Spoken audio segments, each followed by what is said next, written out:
Hello po sa inyong lahat mga ka-crypto. Ako po si Pinoy Crypto Trader at sa video na ito ay atin pong pag-uusapan ang tungkol dito kay Donald Trump at ang kanyang mga meme coins. Kung saan ang sabi rito ay Donald Trump meme coins plummet after guilty verdict on felony charges. Kaya yan.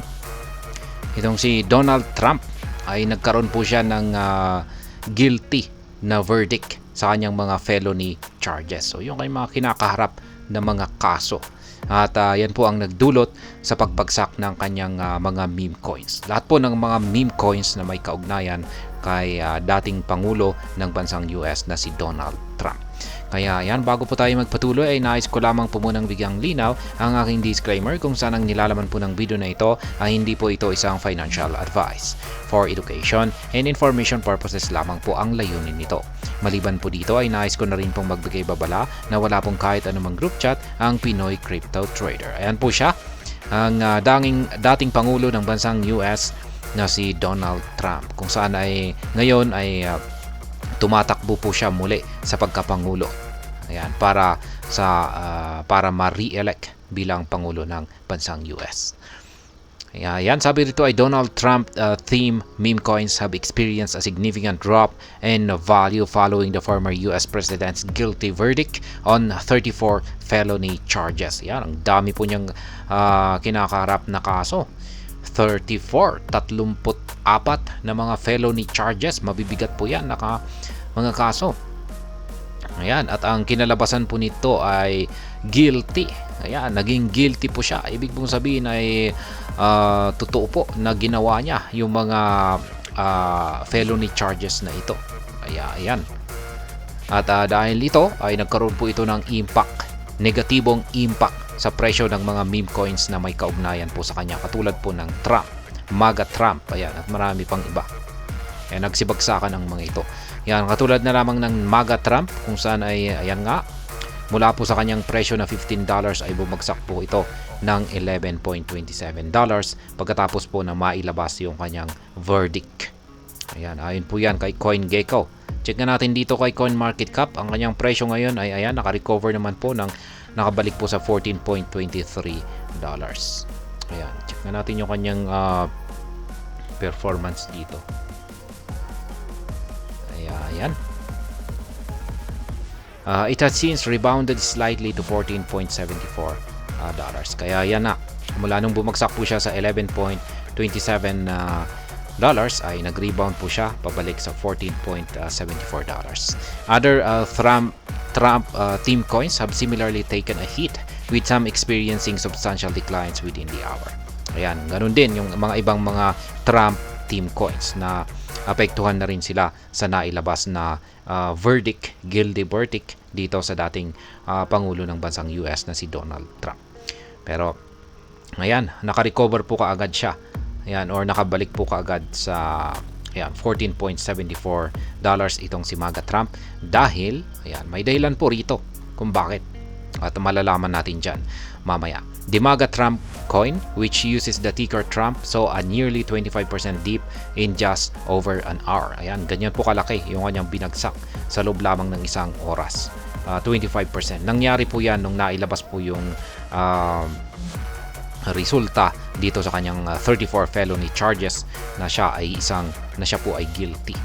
The sharp decline reflects traders' reactions to the verdict. Similarly, less capitalized Trump team coins also suffered significant losses. MAGA HAT or MAGA fell 16%, Super Trump or S-Trump dropped by 16%, and MAGA VP or MVP plummeted by 22%. The sudden price drop highlight the volatility of meme coins and their dependence on trader sentiment. Kaya ayan po yung mga ilan sa mga Trump team coins na naapektuhan dito sa kaganapan dito na may kaugnayan kay dating Pangulo ng bansang US na si Donald Trump. Yan, nagsibagsakan po sila. Donald Trump was found guilty on all 34 felony charges related to the hush money case. Ayan. Siya po ay guilty. Ito po yung kanyang mga felony charges na ito. Lahat po ng kanyang felony charges ay nasa 34. Yan, 34 na felony charges at lahat po ng mga ito ay siya ay guilty. Ayan, may kaugnayan daw po ito sa hush money case. The case alleged that Trump falsified business records and paid to bury press conference of an affair with adult entertainer Stormy Daniels. Ayan. Yan po yung kanyang mga kaso. Siya po ay pineke po niya yung kanyang mga business records at binayaran na rin daw po niya yung press coverage, yung kanyang affair o yung kanyang relasyon sa isang adult entertainer na si Stormy Daniels. This makes Trump the first US president ever to be found guilty of a felony. Ayan, yung kaganapan na ito ay ito raw yung kauna-unahan na pangyayari sa unang presidente ng bansang US. Ayan, na ito ay nagkaroon ng guilty sa kanyang mga kaso. Following the verdict, Trump maintained his innocence and called the trial weak. Kaya yan, ito po yung nakakagulat dito. Nung lumabas po yung final verdict, ay si Donald Trump ay nananatiling inosente pa rin. Kaya yan, dahil dyan ay maraming nagsasabi na ang trial na ito ay rig. Ibig kong sabihin ay parang ito ay kung pag sinabi po nating rig ay parang nabayaran or parang na fix or parang ito ay talagang yung magiging resulta ay talagang magiging inosente itong si Donald Trump. Ayan.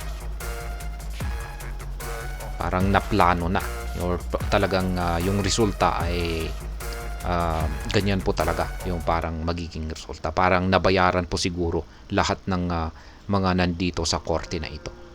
Kaya yan, Trump maintains his innocence despite the guilty verdict. Kaya yan, nananatiling inosente itong si Donald Trump kahit na napatunayan na siya ay totoong nagkasala.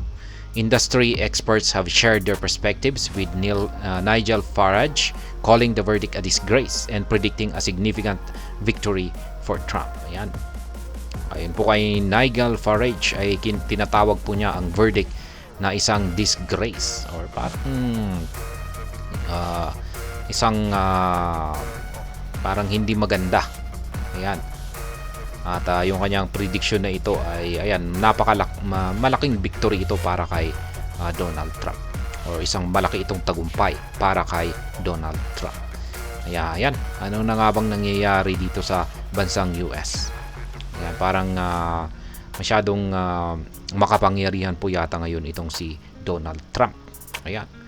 Maski napatunayan siya na siya ay siya ay may kasalanan, pero ang naging resulta, final verdict, ay isa pa rin siyang inosente. Kaya ayan, at hanggang dito na lamang po tayo sa video na ito. Sana po ay inyong nagustuhan ang aking paliwanag sa video na ito. Kung inyo po itong nagustuhan ay pakiclick lamang po ang like button nito. Para naman po sa mga bago lamang dito, kayo po ay aking inaanyayahan para mag-subscribe. Pakiclick na rin po ang bell icon nito dahil ito po ang siya magsisilbing notification nito sa mga bago kong videos na akin pong ina-upload sa aking YouTube channel na ito. Marami pong salamat sa panunood. Ingat po tayo lagi at God bless po sa ating lahat.